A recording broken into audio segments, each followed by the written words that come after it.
এই মহাবিশ্বকে সৃষ্টি করলেন, ওই আল্লাহ তাআলার জ্ঞানের কি অবস্থা? ওয়ামা উতিতুম মিনাল ইলমি ইল্লা কালিলা।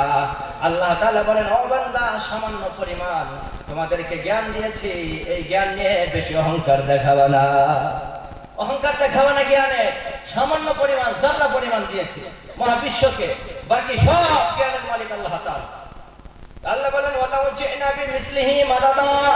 ও বান্দা, একটা না, একের পর আরো যদি আমি সমস্তকে খালি করে দেই, যদি তোমরা তোমার রবের প্রশংসা শুরু করে দাও, সব সমুদ্র নিঃশেষ হয়ে যাবে, সব সমুদ্র শেষ হয়ে যাবে, শুকিয়ে যাবে, কিন্তু রবের প্রশংসা শেষ হবে না।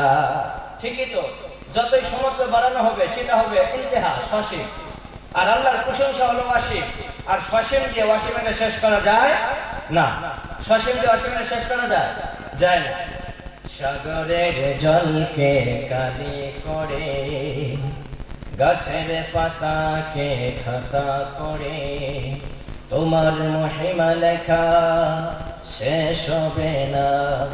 যদিও লেখি প্রভু জীবন ভরে, সাগরের জলকে কালি করে, গাছের পাতাকে খাতা করে, তোমার মহিমা লেখা শেষ হবে না। যদিও লেখি প্রভু জীবন ভরে। আসুন আমরা সবাই মিলে আল্লাহ তাআলাকে অফিশিয়ালি একটা থ্যাঙ্কস জানাই, শুকরিয়া জানাই যে আল্লাহ তাআলা আমাদেরকে এত সুন্দর একটা চমৎকার পরিবেশে একত্রিত হওয়ার তৌফিক দান করলেন। আমরা সবাই মিলে বিশ্বনবী সাল্লাল্লাহু আলাইহি ওয়াসাল্লামের শিখানো কালেমাতুশ শুকর আলহামদুলিল্লাহ পড়ে আল্লাহর প্রশংসা করি, পড়েন আলহামদুলিল্লাহ।